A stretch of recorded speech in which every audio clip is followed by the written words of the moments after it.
3 not so popular leadership practices.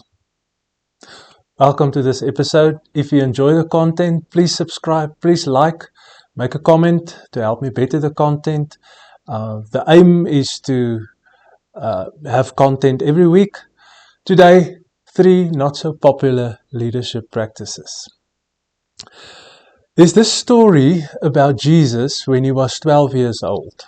He went with his parents to Jerusalem for a feast, and on their way back after a day, his parents realize that he's not with the traveling party. Now this is actually not a good text to use when you preach on being responsible parents, because after a day they only realize that they've lost the Son of God. But anyway, so they turn back and they go to Jerusalem and frantically start to search for him. And then they find him, and we all know the story, that they find him in the temple. And always whenever we think of this story, our perception is that when they found him in the temple, he was busy teaching in the temple. But that is not what the text is saying. Luke chapter 2 verse 46, we read the following. After 3 days, they found him in the temple, sitting among the teachers, listening to them and asking them questions. Can I make a confession? I first read this and realized this about 5 years ago, after many years of theological training and studying the Bible and preaching from the Bible. He was sitting among the teachers, listening to them and asking them questions. He was not teaching. And these 3 actions actually are the not so popular leadership practices that I would quickly speak on today. The first one is sitting, the second one listening, and the third one is asking questions. What does sitting mean as a leader? Sitting. Because when I think of leaders and leadership, I see quite the opposite action when it comes to leaders. We are not sitting, we are running. We're busy. Ask every leader, so how are you doing? What will they say?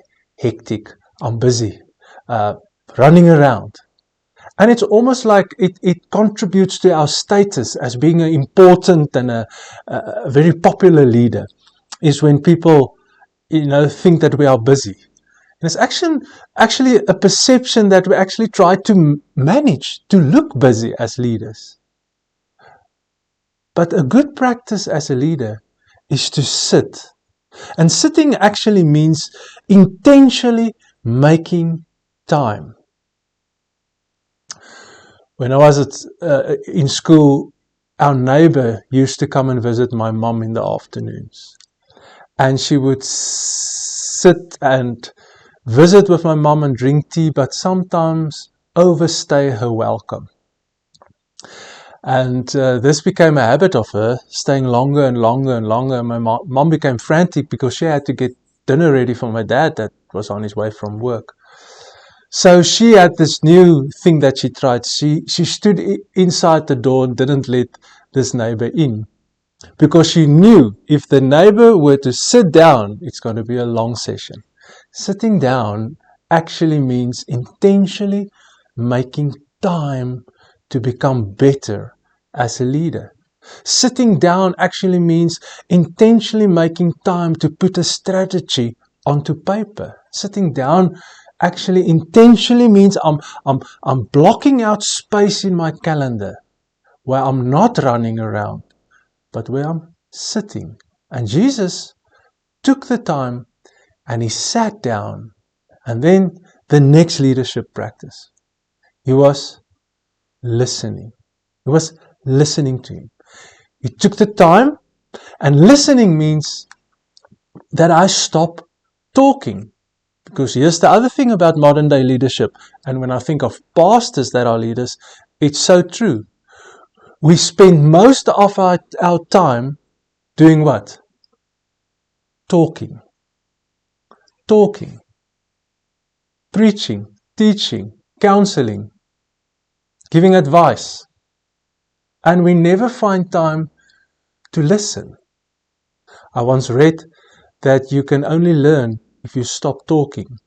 Because when you talk, you can only talk about what you already know. You cannot learn something new. And it's when we take the time to sit, but also to listen, to observe, that we grow as leaders. What you are doing now is exactly that. You're probably sitting down, watching or listening to this. It's also what happens when you read a book. You sit and you listen and you learn and you grow as a leader. It's not the popular leadership practices. The popular leadership practice, it's running around, performing, doing stuff, talking, teaching, preaching, vision casting. But listening takes an effort. Do you have time in your calendar where you sit and where you listen? Because it's the only time when you will learn new things, when you stop talking, listening, observing, reading, getting stuff into you as a leader. And then the third one, asking questions. Asking questions means that I confess that I am a learner more than I am a teacher. And this is a very good space to be as a leader. Confessing that I'm more of a learner than a teacher. Because the best teachers are the best learners. They ask questions, and they ask good questions, and they try to learn. They're actually not assuming that they know everything.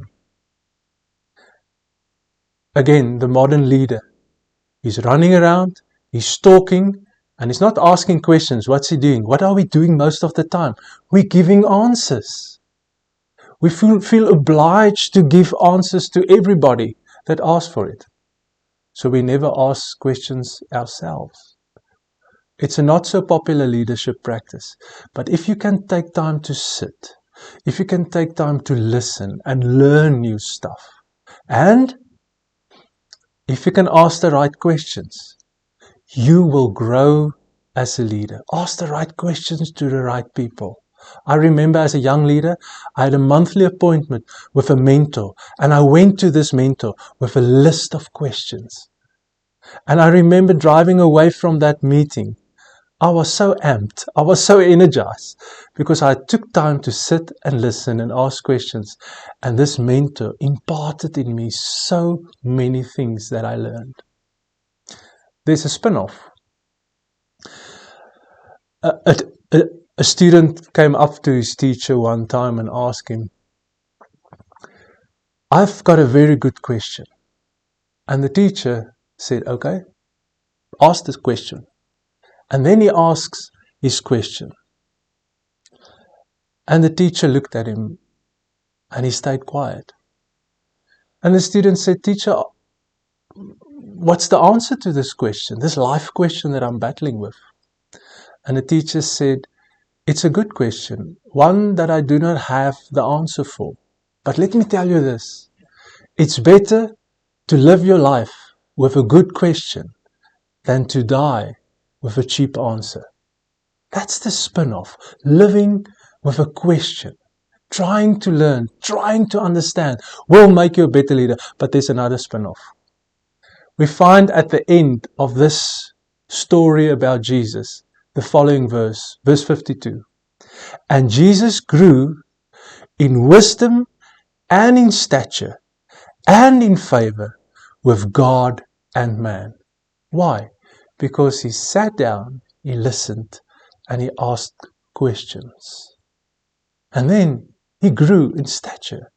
We all want to grow in wisdom, stature, our impact, our influence as leaders, be in favor with God and with man, moving the proverbial mountains, doing the great things that we dream of doing, casting that vision, pursuing that vision, putting the strategies into place to grow in stature.